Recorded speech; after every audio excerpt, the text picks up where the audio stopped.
Mga kapuso, karong buntaga atong sayron ang mga aktibidad ug kung kamusta sa ba ang kahimtang sa atong kadagatan. Kauban ang Cagayan de Oro City PNP Maritime Group nga mo'y gitaasan nga magbantay sa kadagatan. Atong makauban si Police Staff Sergeant Henry Lagsa, ang Police Community Relations sa Cagayan de Oro Maritime PNP Group. Sir Lagsa, mayong buntag ug dayon sa At Home with GMA Regional TV. Kamusta mo diha sa Maritime PNP? Mayong buntag, tay, o sa inyo diya tanan. Okay, so far okay kami diritanan sa Cagayan de Oro City Maritime Police Station. Sir, atong hisgutan kung unsa ba ang Maritime PNP ug unsa pud ba ang inyuhang tahas? Bali, ang PNP Maritime Group, isa ka National Operation Support Unit sa Philippine National Police. Ang gitahasan sa pag-implementar sa mga pamalaod diri sa ato ang kadagatan, marine environment ug ang environmental laws. Sir, usa sa inyuhang tahas no ang kining pagbantay sa mga marine protected areas. Asa-asa ba kini nahimutang ug kamusta pod ang kahimtang niini? Yes, sakto na. Isa na sa among best practices ang mag-identify o mag-protect o mag-adapt sa isa ka marine protected area, marine sanctuary kung baga. So amo ang gina-adapt siya para mapadugang na mo ang kusog sa pag-enforce sa mga existing na balaod sa atong fisheries code. So far, diri sa Makahalar Bay, which is comprises municipalities from Lagindingan, paingon sa Kinugitan, muna mo ang area of responsibility sa CDO Maritime Police Station. Sir, atong isgutan no kining proyekto nga Scuba Sorero. Unsa ba kini, sir?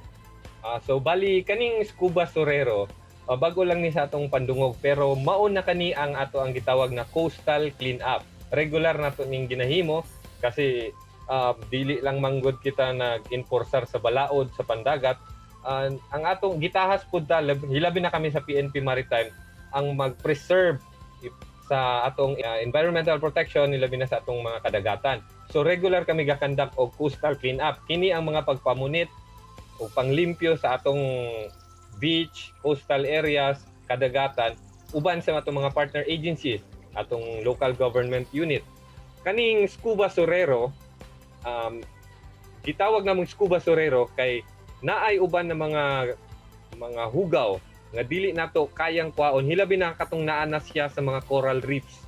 So isip naatay kahibalo sa scuba diving o uban namong mga divers, volunteer divers diri sa Dakbayan sa Cagayan de Oro ug sa Misamis Oriental. Nagkahiusa mi nga manglimpyo didto ilalom sa katong kadagatan, which is dili nagakaabot sa normal na coastal cleanup. So bali, so far sa among mga nahimo na sa na mga Scuba Sorero, mostly gyud ang among gakakit-an kaning mga plastic, mga diapers, mga common household na mga litters kung ilang gitinatawag, mga wastes nga gikan sa atong panimalay.